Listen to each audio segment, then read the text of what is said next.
This is chapter 36 of the book Isaiah 53 and the Day of the Lord.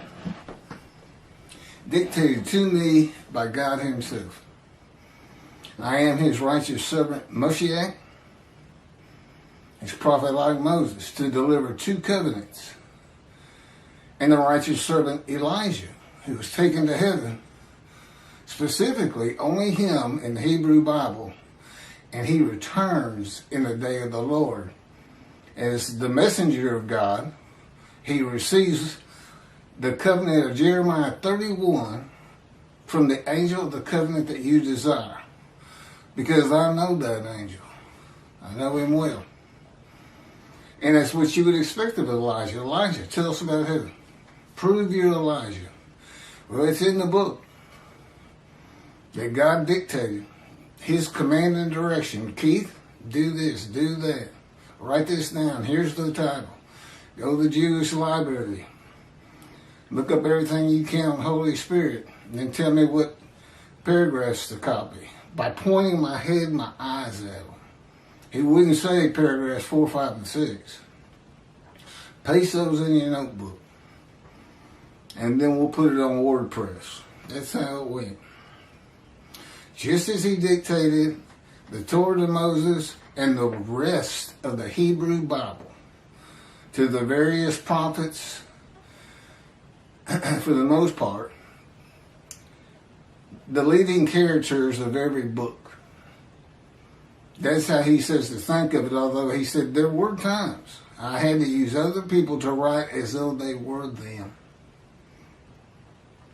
So, this is, I have done all 50 of the chapters of this book before. It was about 2 years ago, but they've become just worn down.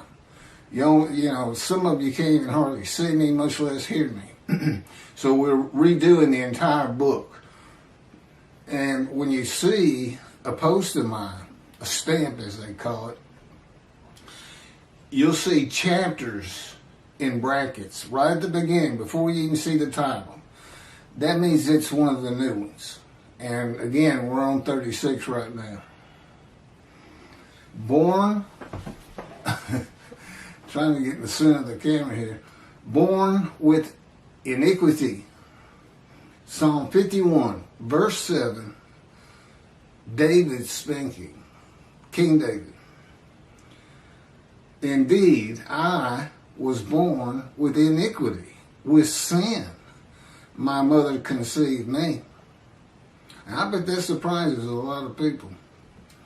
Rashi's commentary with the Chabad translation to English at the Chabad site, I think it's chabad.org. Behold, with iniquity I was formed. Now how could I not sin when the main part of my creation was through coitus, the source of my iniquities?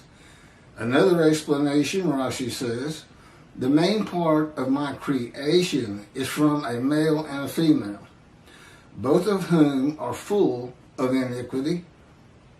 There are many midrashim to this verse, but they do not fit the context of the song.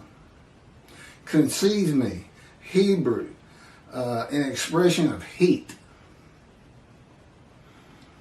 And this is from Genesis chapter 30, verse 38. And they came into heat when they came to drink. It's the same word. In the days of David, men had many wives and many concubines, as is well known with his son Solomon. The iniquity came from his father Jesse, fathering a child with a woman outside of the tribes, against the laws of God. If Rashi is correct, then all men are born sinners before they ever sin. The sin of his father does not make David a sinner. And he does not bear the sin of his father. That's against God's teachings. He is no one can bear the sins of anybody else. period. That's God's teaching. That includes Jesus Christ.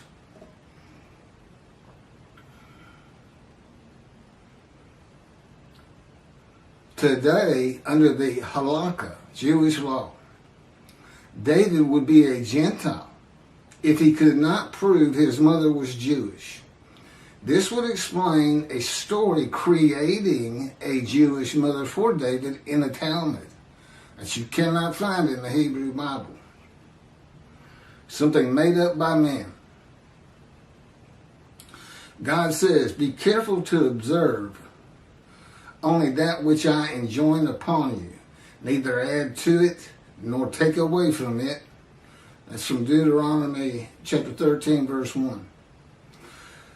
While this applied to the laws of God given to Moses, it is applicable to all the Hebrew Bible.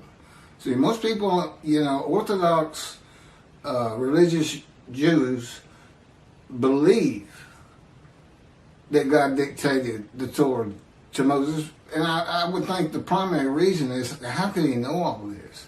It's the same reason this is the first proof of who I am that God gave me. 2 books.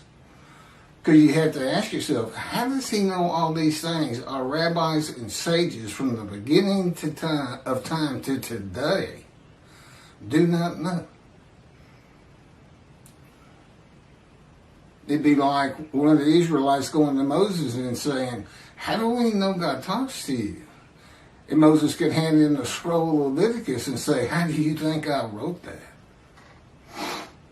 It's the same with me.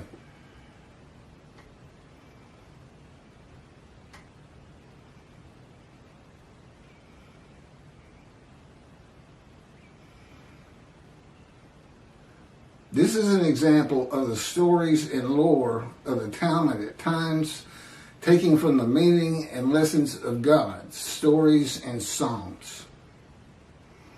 If God wanted stories that showed all the central men and women as Jewish, he would have had it written that way. Elijah and the captain of the Lord's hosts were not Jewish, they were Gentiles. That's clear. And David cannot be proven to have been Jewish. There's nothing in the Bible that tells us his mother was Jewish. And that's all we would have. David was a savage warrior.